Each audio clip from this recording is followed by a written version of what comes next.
Setelah beberapa bulan kagak pernah turun hujan lagi, aliran air yang ada di sawah-sawah ini udah mulai kering. Well, jadi udah waktunya buat cari ikan lagi. Nah, tadi juga aku itu udah sempet serok beberapa kali. Dapatnya ikan kecil-kecil kayak gini, tapi lumayan. Kalau udah memasuki musim kemarau kayak gini, biasanya ikan-ikan itu pada ngumpul di sisa-sisa air yang ada di sawah atau di saluran airnya. Well, jadi buat nangkepnya itu cukup gampang. Cuma pakai serokan doang kayak gini pasti auto dapet ikan dong. Nah, bener banget kan. Baru juga serok beberapa kali ini tuh aku udah dapet ikan lagi. Cuma ukurannya kecil. Emang target buat ikan yang aku cari itu ikan betok ukuran kecil kayak gini. Well, soalnya aku itu cari ikan betok mau aku piara di dalam kolam ikan besar. Buat lokasi saluran air di bawah gorong-gorong ini tuh emang banyak ikannya, tapi buat volume airnya masih lumayan banyak. Jadi pas aku mau turun ke dalam gorong-gorongnya masih ragu-ragu. Well, soalnya tepat di bagian dalam gorong-gorongnya itu kondisinya masih lumayan dalam. Oke, lanjut di spot berikutnya. Well, buat di spot yang kedua ini tuh airnya juga masih lumayan dalam. Volume airnya itu masih lumayan banyak. Pas coba aku serok juga ini cuma dapat beberapa ekor doang.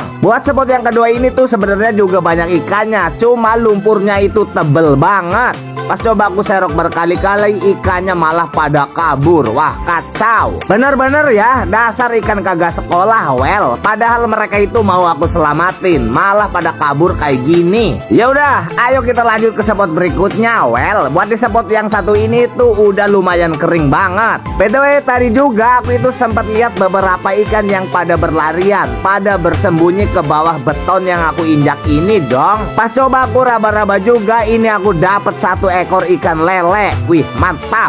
Kayaknya buat spot yang satu ini tuh emang bener banyak ikannya. Soalnya pas coba aku raba lagi ini tuh dapat lagi. Well, buat target ikan yang aku cari itu ikan betok yang ukurannya masih kecil-kecil. Soalnya bakalan aku piara di kolam ikan besar. Kebetulan buat di spot yang satu ini tuh banyak banget ikan betok yang ukurannya masih kecil dong. Wih, mantap. Tapi bukan cuma ikan betok doang sih, ini tuh juga ada ikan lele. Yang jelas buat ikan lelenya ini tuh bukan kayak ikan lele yang biasa kalian konsumsi beli di pecel lele dong. Ini tuh ikan lele Jawa. Buat spot aliran air yang satu ini tuh emang udah dangkal banget. Well, jadi buat nangkap ikannya itu enakin, tinggal kita serok-serok doang kayak gini, auto dapet ikan. Wih, mantap. Nah, ini tuh aku dapet ikan lagi kan. Ada ikan sapu-sapu juga. Kalau nyari ikan di spot kering kayak gini tuh hasilnya emang campur aduk. Well, dari mulai ikan sapu-sapu, udang, ikan sepat, ikan betok, dan lain-lain. Buat ikannya ini aku tampung di dalam ember. Aku kasih air juga, soalnya emang mau dipiara kan. Kagak jarang juga ikan-ikan yang ada di aliran air kering kayak gini tuh suka pada bersembunyi berlarian masuk ke dalam lubang kepiting.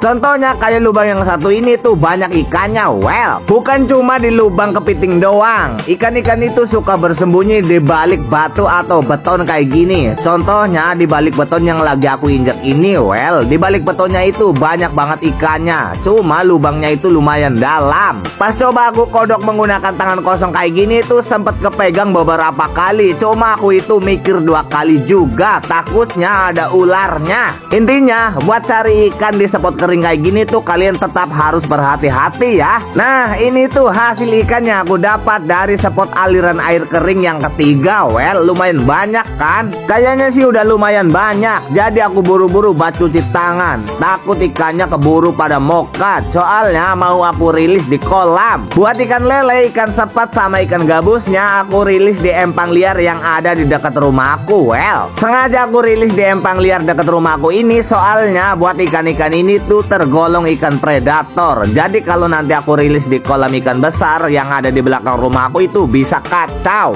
Buat anakan ikan gabusnya ini tuh ada beberapa ekor, lumayan banyak. Buat yang terakhir ini aku lempar malah jatuh ke tanah. Wah, kasihan banget. Oke, sekarang tinggal kita rilis ikan-ikan sepat yang ukurannya kecil ke empang liar ini. Well, buat jenis ikan sepatnya juga ini tuh lumayan banyak tahu. Sengaja aku rilis di sini soalnya kalau dipiara di kolam ikan besar juga perkembangannya itu bakalan lambat. Oke, selanjutnya bakalan kita rilis beberapa ekor udang sama ikan betok di kolam ikan besar aku ini. Well, buat udangnya ini lumayan besar kan. Terus buat anakan ikan betok betoknya ini lumayan banyak banget. Ada beberapa puluh ekor. Sengaja aku rilis, aku piara puluhan ekor ikan betok kayak gini tuh. Soalnya aku suka banget sama yang namanya ikan betok. Well, ikan betok kalau ukurannya udah besar rasanya enak banget tahu. Kalau kalian belum pernah ngerasain, rugi dong. Nah, ini tuh ikan betoknya aku rilis semua ya. Wih, mantap. Kita tunggu perkembangannya sampai besar. Well,